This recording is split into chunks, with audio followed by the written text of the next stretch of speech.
right now, as I think I still see some webinar participants trickling in. So there we go, and we're getting up to more. So thank you everyone again. This webinar on Wednesday is part of our mentorship series that we do at the First Nations Public Service Secretariat, sharing experiences from First Nation communities and those that are working in First Nation communities with others. Thank you all again for joining us. I have with us two speakers today. Who I will very briefly, I think you can probably see on your screen, Melissa Quocksister, who is from the Kómoks First Nation. She was previously a counselor there as well. Prior to that, worked as an assistant negotiator and in communications, and she specializes in communications and community engagement. And also Juanita Lindley, who is currently the information officer from the Upper Nicola Band. And both of whom are going to share a little bit about their approach and how they've been dealing and their best practices for dealing with communications during this particularly difficult time when perhaps traditional communications and ways that we've used to communicate with community membership hasn't worked. Before we launch in and I let Melissa and Juanita share some of their tips, a couple of housekeeping items. You can see at the bottom of your screen, probably, a little Q&A button. Please enter your questions there and we will be answering them, or I'll be getting Melissa and Juanita to answer them live. So if you type them in there, we will make sure to get to them. There's also a chat button that you're welcome to use if you want to share information. Pop into the chat and say hello, let us know who you're from and that you can hear us and see us and that everything is going well. And with that, I will very gratefully turn it over to Melissa to share a little bit of her thoughts and experiences and talk to you soon. Thanks, Jahan. Hello, everybody. My name is Melissa Quocksister. I am joining you today from Victoria. So I am on the traditional territory of the Lekwungen-speaking people, the Songhees and Esquimalt. Good amount of panel or attendees today. I'm just kind of looking through the list here. I'm recognizing some names. Hello, Rachel Watts, I know you. Hello, Jeanette Spalding, I know you. And then probably a few more names as I trickle in. But good to see that there's lots of people joining today to talk about communications. So communications during COVID. So we'll talk about that. A little more about me. I run a consulting company, Quocksister Consulting. I work mostly with treaty nations at the moment. Nations who are in stage 5 and looking towards voting on an agreement probably in the next few years. And that's sort of where my focus is right now, so I don't get too busy. But I have had a few of my clients in the last probably month. You know, we've been in COVID for about 2 months now. And the first month, I think everybody was just kind of waiting what's happening, getting used to having to sit down, you know, how long are we going to have to be here, things like that. In the second month, it became much more clear that this is what everybody's calling the new normal. And that the ways that our communities normally communicate, you know, community meetings, things like that, face-to-face things, they don't necessarily, well, we can't do those right now for obvious reasons. So we're not having large gatherings, we're not having our community meetings, we're not doing the normal things we would normally do. So people are contacting me and asking me, well, what are some of the alternative things? And there is some very obvious ones, right? Like using technology such as Zoom right here and right now, like we're doing, is one of those options. What I've done really is put together sort of a chart. I didn't want to overwhelm people too much, but just looking at what tools were available, and I'll share with you what I've been sending to my clients. If I can find it here, just give me 1 sec. I think this is it. Yeah, so can everybody see? I have something on the screen here. I'll maybe see if I can make it a little bit bigger so people can see. So this is basically what I put together for the clients of mine who have been contacting me saying, well, what can we do right now? So the first and foremost that I'm recommending people look into is Facebook. Facebook can be a great tool. It can also be hard to use for obvious reasons we all know about. So when I talk about Facebook, the things that I want to point out is that when you have private groups for your community members, you can do things like interviews, you can do Facebook Live, you can stream meetings, you can do a lot with Facebook Live. And kind of the sky's the limit of what you want to do with that. You can also do many informational posts. A lot of people who use this, they'll do what's called like a content calendar, and they'll pull information from approved sources, informational sources, and build little posts, and they'll go out every couple of days. You can also post videos. You can do polling for people. Sorry, that's spelled wrong. How embarrassing. You can poll, how people want to be communicated with. Are the things we're doing right now working for you? Is there anything else that's important that you want to know about? You can pull those things and find out what the people are thinking, and kind of put your communications, shape that towards what they're asking for. Event pages, and you can also share files. And if it's in a private group, you don't necessarily have to worry about other people getting a hold of that. So for people who want to use Facebook and who aren't right now, some of the things I'm recommending is to create a private group. Use your branding. If you have colors and logos and things that you've worked on that you use, always use those, so you have a certain look and feel to your personal pages. Include links to your websites and in other information sources, maybe depending if you're a treaty nation, maybe it's BCTC, or maybe it's the Public Secretariat website, depending on what you do. Post probably 2 to 3 times a week. We don't want to overwhelm people, but we want to keep it going enough that they're noticing these posts. And you can pre-schedule those as well. So it's not like you have to go on 2 or 3 times a week and actually do these posts. Include disclaimers. This is pretty important. Always zero tolerance for bullying. This is one of the reasons people shy away from using Facebook, is because of that. But use your disclaimers and be strong on them, and don't be afraid to delete somebody if they're not abiding by it. Citizens or members only must be approved.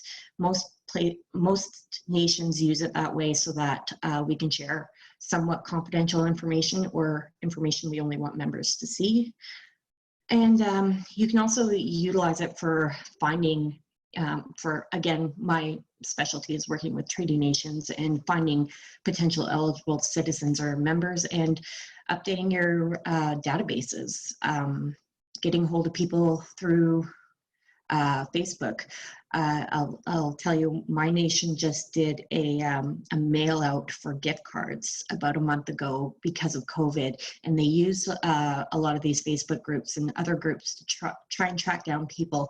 And because we were giving away gift cards, we got an overwhelming response, and our database just kind of blew up and got really big. But they used, one of the tools they used was Facebook to be able to find people. So similar, I mean, Instagram, Twitter, Snapchat, TikTok, all of those are social media. You can use them all in different ways. I use Instagram very similar to Facebook for the posting videos, fun facts, different things like that. It is good to try and engage youth like that.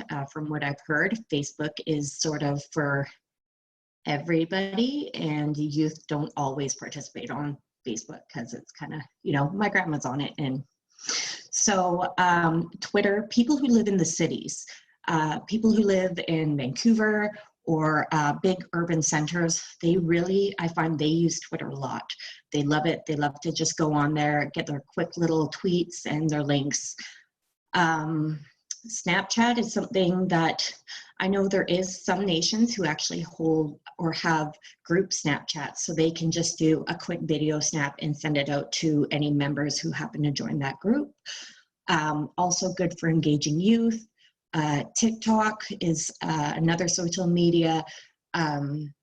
Before COVID started, we had just used TikTok at a youth event, and Rachel who's on the list here, she was there and she'll know about that. And we had the kids use TikTok videos to show us what they learned at the youth event, which was really neat, and a fun way to do things. And then you bring it down to Zoom. Obviously, Zoom can be used for a lot of things. You can record sessions and edit them. And I've seen, for example, in the Kómoks Valley, where my hometown is, where my nation's from, I've seen the mayor doing a Zoom call with another First Nations leader who is actually also a city councillor. And they were having a conversation about COVID on Zoom, and they recorded it and they posted it for everybody to see. So I thought that was kind of neat that they were being really proactive. And I see a lot of chiefs and leaders out doing their updates on a pre-recorded Zoom or even on Facebook Live, just letting the members know where we're at, what we're doing from the inside, and keeping everybody up to date. So of course, almost every nation has some sort of newsletter. I focus here on digital newsletters mostly because this is focusing on COVID days. So obviously hard newsletters, the hard copies still go out. I just got one in the mail, but some people are kind of still afraid of mail. So focusing on a digital newsletter might be good. And of course, not everybody has access to online and things like that, and internet. My parents like to live in the Stone Age and refuse to get Wi-Fi, so they still rely on those hard copies, and they do come. Print materials, anything you can create. These are things you would usually create probably anyways for certain things. Again, I sort of am a treaty kind of consultant, but if we were looking at the administration side, you may want to do things. You might be working on a land code, or you might be having some sort of chief and council election coming up or something, and you can make infographics and digital materials and really cool things that can be posted all over any one of those social medias. Let's see, podcasts. So when I think of communications, I like to think to spread it out so we're kind of meeting everybody's learning styles if we can. And so for the people who learn with their ears, right, they're auditory learners, podcasts are always good. Most people can do a podcast if you just have like a podcast app. You can record, you can edit, and you can post. You can post them on any of the social media or your website. Linking them all up is always a good idea. Also, radio for those folks. I know there is some folks in the north who I work with who have access to put messaging on radio stations. So their membership get messaging through there as well. Website, obviously that's a huge focus during COVID. Just ignore this. This is sort of something I did for somebody in particular, but the information here was still valid to share. You can put all kinds of information. This was kind of put on for a specific client, but you know how websites go. And you put all your information that's important on there and make sure it's user-friendly and link them to all your social medias. And it becomes sort of the one-stop shop or the hub. It should be anyways, but it's especially important during COVID because that kind of houses everything. And then leading off of that, one thing that I've been really interested in is developing a treaty app for my clients, but it could be any app for communications. And it can hold basically everything that I've listed so far, as well as have people be able to update their own contact information in that app, and it goes directly to your nation or the community database or something along those lines. It's also good for if you have something like some sort of approval or vote coming up, as long as it's not a chief and council vote, you can use online voting, and online voting is usually a lot more successful than in-person voting from what I've seen.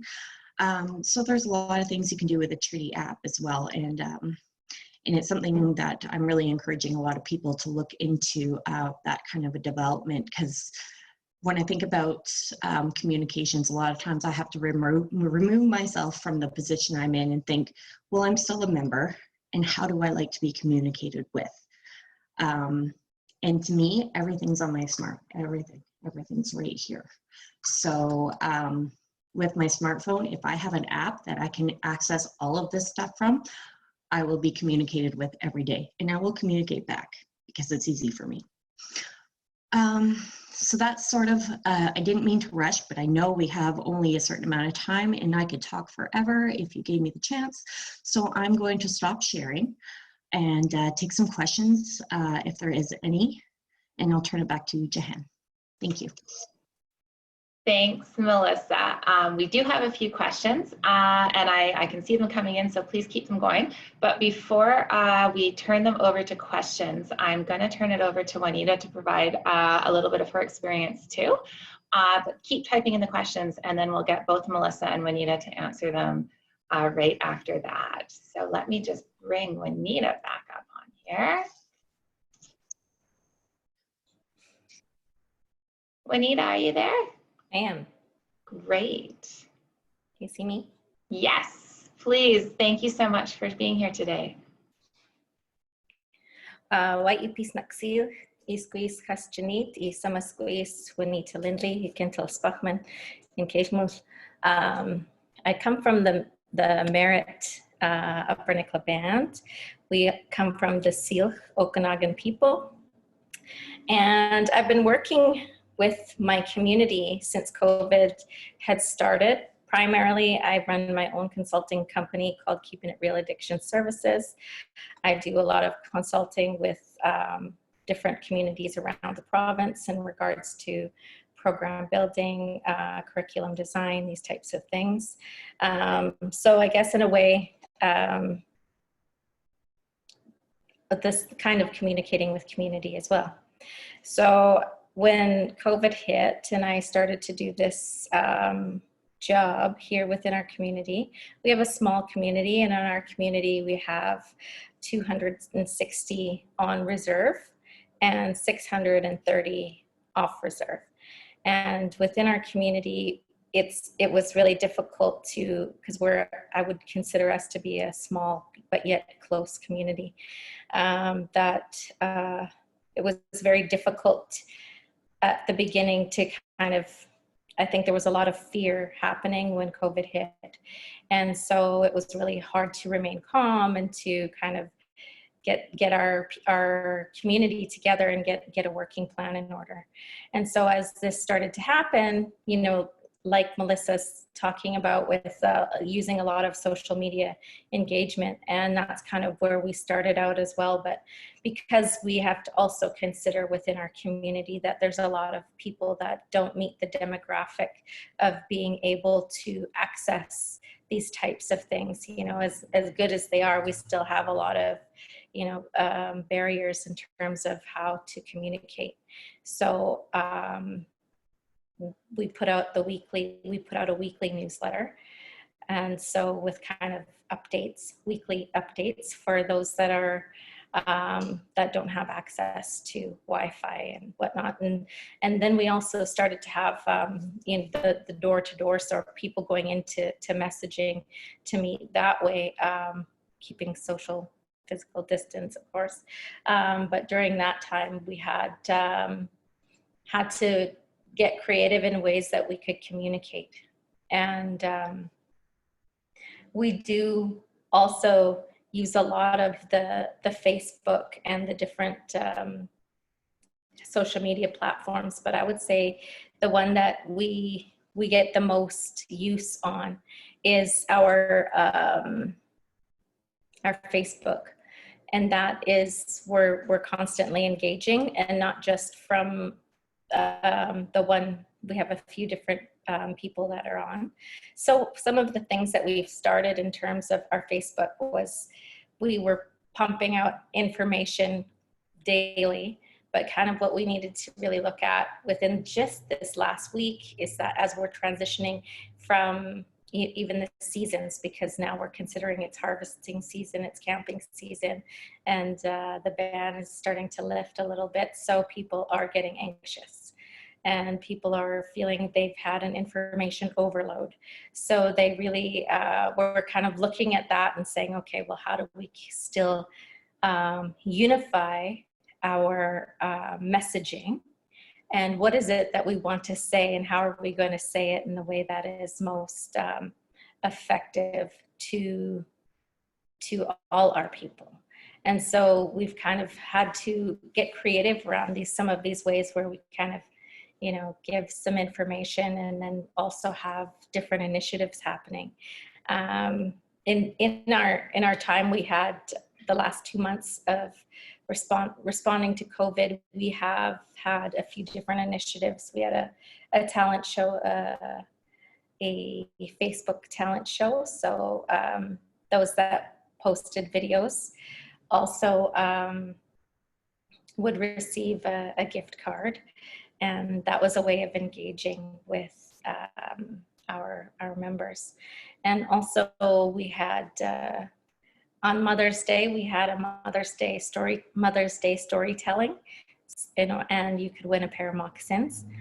And so that was really nice. And also we had a Facebook Live concert. So we had a local talent who we allowed to sign in onto the Facebook page as an admin, so he could go live from the page and do his performance that way. And then that was kind of a nice thing where it was really well received by our community members. So these were some of the little initiatives that we had that are kind of, you know, I would say also a form of trust building and a way of, you know, really being together, you know, in this together. And also one of the things that I would like to mention too is the development of hashtags. So we've developed a hashtag that's UNB Strong. And so like explaining to everybody, okay, well, UNB Strong is our hashtag. And when you click on those hashtags, it creates an album essentially of everything that has been posted to that hashtag. And so anything that anybody wants to kind of tag us in, it can be seen there. So that's some of the things that we've thought of in terms of creating a sense of belonging. And I think that really is addressing the fear that's happening with COVID, and the maintaining social distance is knowing that we're all in this together, and creating that sense of togetherness through social media, and through even some of the faces, you know, like some of the faces that we're used to seeing within community on a daily basis, you know, posting some of our elders. We had a few of the initiatives also that we had was a few of our elders, we got them to speak in Kómoks, in the language, and give a message, a positive message to reinforce staying home, and to also be that face, you know, to represent to the people that it's important that you stay at home at this time. And so these are some of the things that we've done to kind of continue to hold that space for our community to feel like we are still in this together, and, you know, we're not alone, and we're doing this. And constantly posting photos of what the Emergency Operations Center at Upper Nicola Band is doing, and kind of keeping the transparency involving everybody as we're kind of making decisions and kind of doing our best to allow that input, but also kind of guiding as we're going through. So it's been quite a journey so far, and I think we are on day, I think we're going on day close to 40 days since we've called crisis in our community. And so it's been really a lot of work, but we're doing the best we can in areas of trying to become creative and continue to meet the needs of our community at large. And yeah, so I think that's about what I can say about that, you know, and really wanting to continue to look at other communities that are doing this work also and seeing what they're doing. I really appreciate this opportunity to get on and share, and, you know, like to be able to on this level be acknowledging other communities and the work that they're doing and all the things that people are doing to kind of band together to help the people out there. It's really an honor. Thank you. Thank you. Thank you to both you, Juanita, for the hard work you're doing in your community, and Melissa for all the work you're doing supporting a number of communities. And I can tell people want to hear more. We have a number of questions coming in, and we've got about 15 minutes left. So I'll read them out, and you can respond and jump in as you'd like, and we'll see how many we can get through. So the first one, Melissa, I think this referred to your comments initially. Shelley wanted to know what you meant specifically by video contests. Video contests, when I wrote that, I was picturing, you know, maybe a group of kids or family members describing how they feel about something going on in the community, or their involvement, or their in some project they're doing in the community,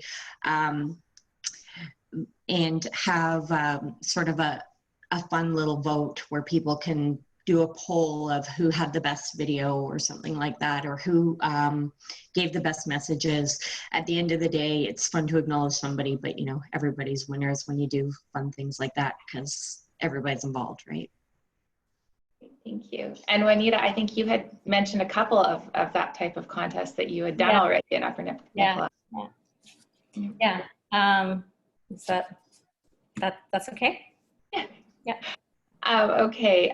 So again, I think this question was prompted by something you mentioned, Melissa. But what would be some ideas to verify or confirm legitimacy to those that respond to access a COVID-19 support? So I think, Melissa, you had mentioned gift cards. So maybe the first question is did you do anything to confirm that?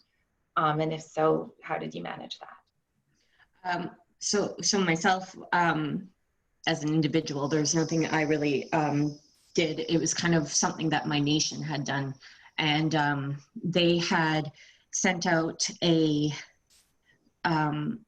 letter to everybody, hand delivered on reserve, as well as emailed and posted on the private group, letting everybody know that this is the case. This is the moves they were making as far as closing offices, things like that, and really sharing every move they were making that they were being guided to do by the governments, basically. And then what they did when they realized that we were going to be locked down for a bit is they did the gift cards. And sorry, I'm not sure if I'm totally answering your question, but they did the gift cards and they sent them out to every member on and off reserve, or at home and away from home, however you prefer to say that.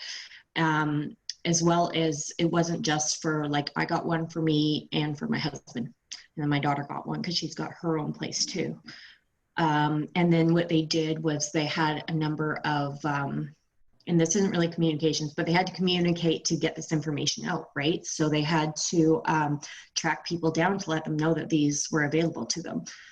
And a lot of that happened through Facebook. A lot of it happened through word of mouth as well, where people would hear that the band's giving gift cards for people affected by COVID, and they would phone into the office, and people we haven't heard of or haven't heard from. We knew who they were on our list because we have a small nation, but all of a sudden we had contact with all these other people. Another thing my nation did was they got donations from a lot of the businesses around town, and they set up sort of a dry sort in the gym and put together grocery bags, and they did that twice and had people come down to the office and pick up the bags and go. So I'm not sure if I totally answered your question, but sorry if I didn't. But that's what the nation did, and I wasn't necessarily involved in that by anything other than a member. I think that's helpful. It's a complicated question, and I think one that many people are struggling with is if you even need to verify and how you go about it. Juanita, did you have anything to add, or have you done anything similar at Upper Nicola? Can you ask me the question again, please? Absolutely. Well, they were wondering when Melissa spoke about her nation sending out gift cards as part of a COVID-19 support, did they do anything to confirm the legitimacy of those, I guess, claiming the gift cards? Do you do anything like that you're aware of? The gift cards. You mean claiming or distributing? Either one. It's okay if you don't. We have plenty more questions we can move on to. Okay, yeah, let's move on. Let's go first. I'm just going to make a note. It's a comment from Shelley, but I thought was fantastic that I understand they had a land code ratification, and they used in-person, online, and mail-in ballots, and more members voted in the land code ratification than they did in the Achievement Council election 2 months prior. So I think that's a win. Way to go, Shelley. Awesome job, Shelley. Yeah, it made me happy. So here is a question that we get at FNPSS often. Communities such as this individual is from a tribal council are inundated with COVID-19 information, and it changes daily, comes from every direction. What's the best way to streamline given their own capacity constraints with all that information coming in? Melissa, do you want to jump in with some ideas there? And we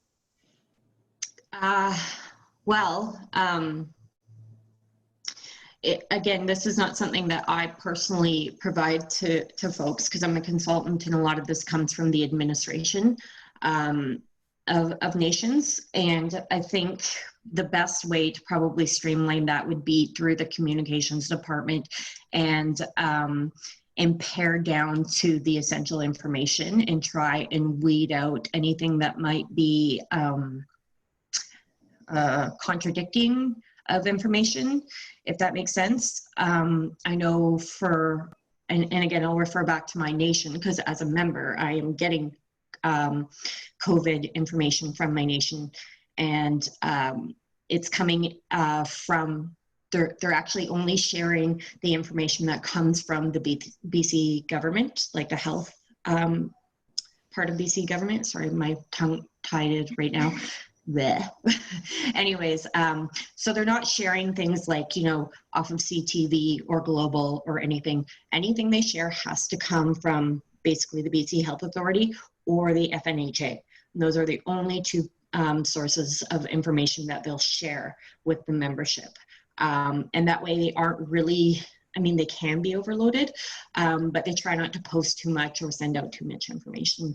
Our newsletter goes out once a month, and it contains any updates on COVID as well as a list of resources for people, reputable resources that we believe they should be accessing, and as well as the posts online. And that's about what we do, so we don't overload them too much, because obviously it's easy to overload on this stuff.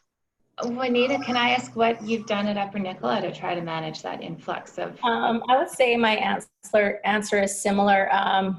Daily in our daily Teams meeting, we have the updated number every day that is posted to all our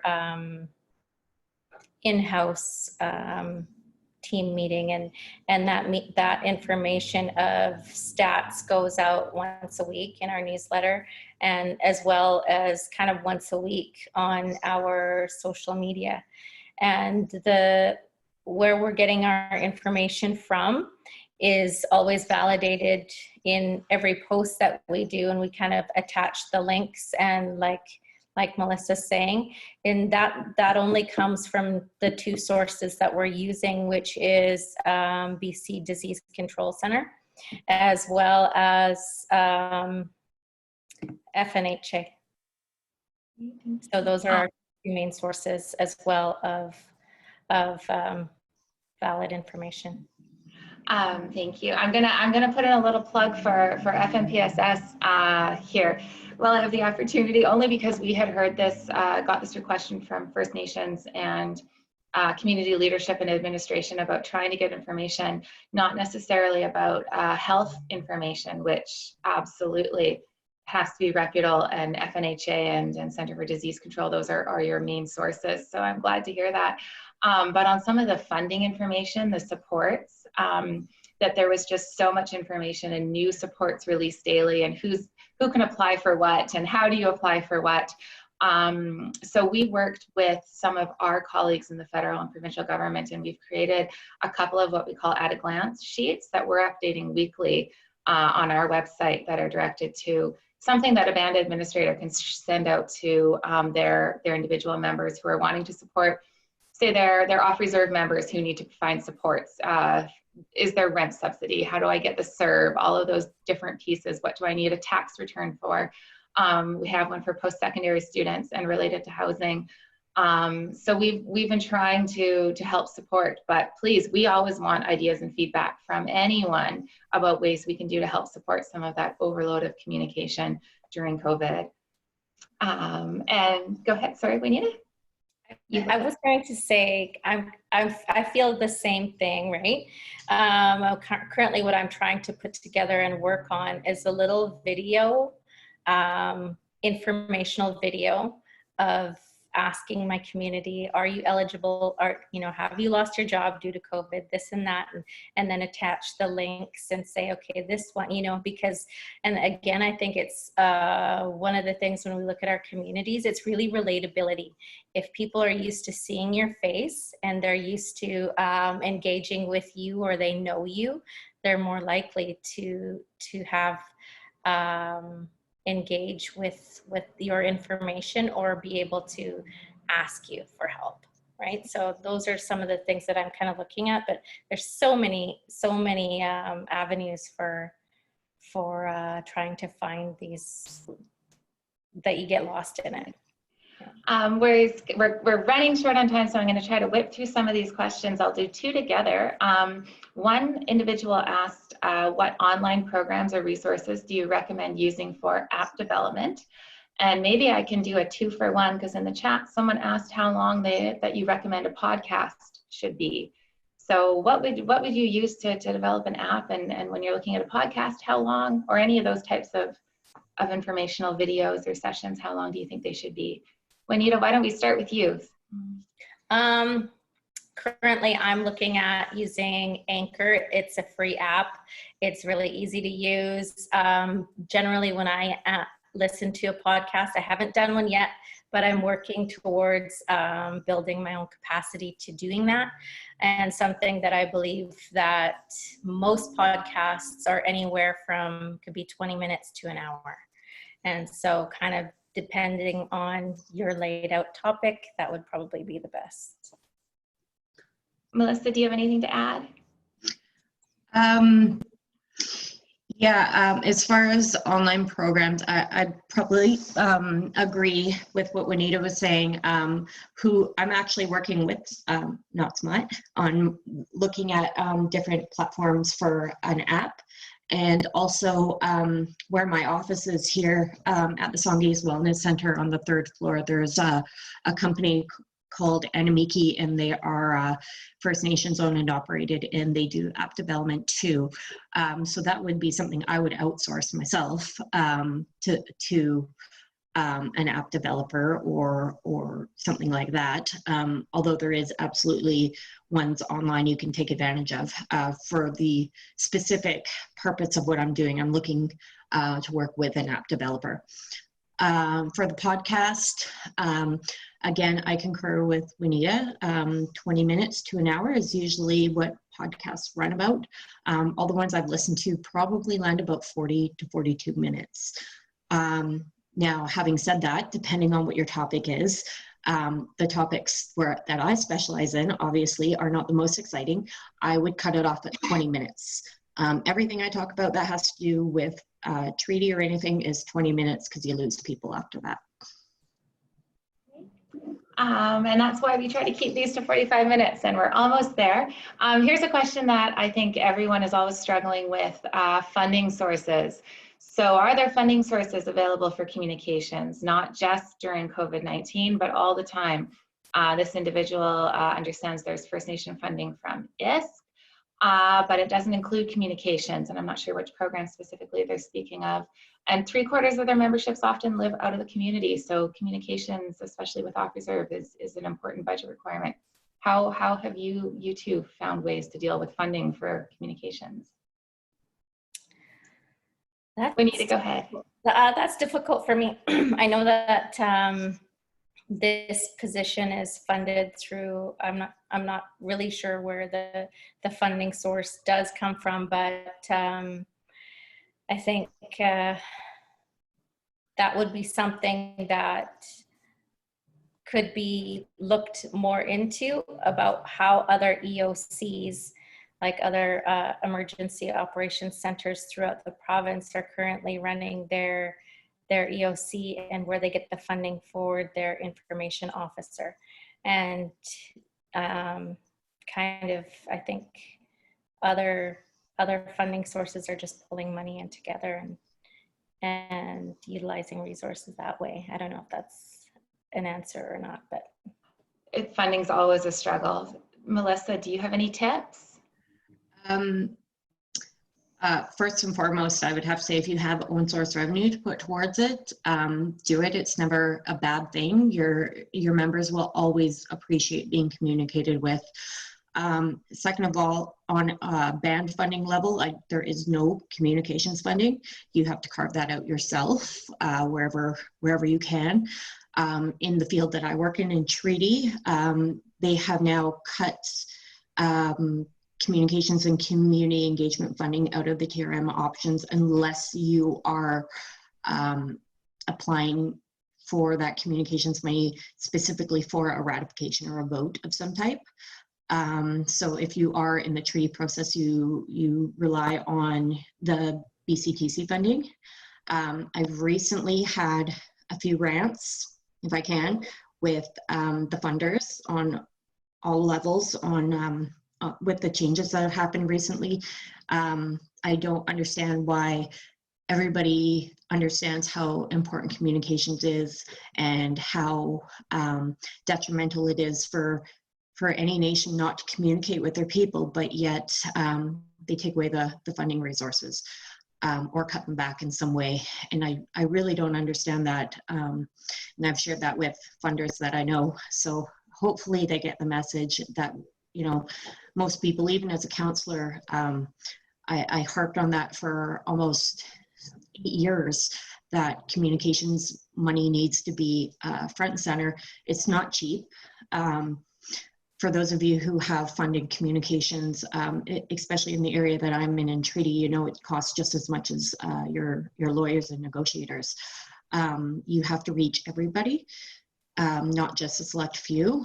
And I think there's a real miss somewhere between the messages we've been putting out over the years and what the funders have done in their changes. So I don't know how to answer that, except for you really have to scrounge for the money because it's not readily out there. Watch for program dollars wherever you can. Carve it out in different programs that you do acquire wherever you can, and try and carve it out of your program money where you can as well. Thank you.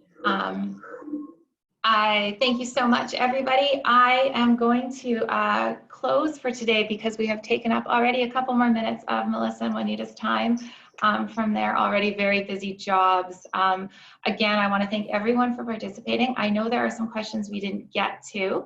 I think my colleague Bronwyn has been typing in the chat. If you aren't already a member of the First Nation Administrators Network, which is a closed Facebook group, you can request membership to that FNPSS with our mentorship network administers, and post some of these questions there, and we will try to get some of our panelists to perhaps answer some of the questions we didn't get to through that Facebook or through other means too. And please send them in. We will try to share information and continue to share information about funding with our government partners and find best practices from other communities that work on it.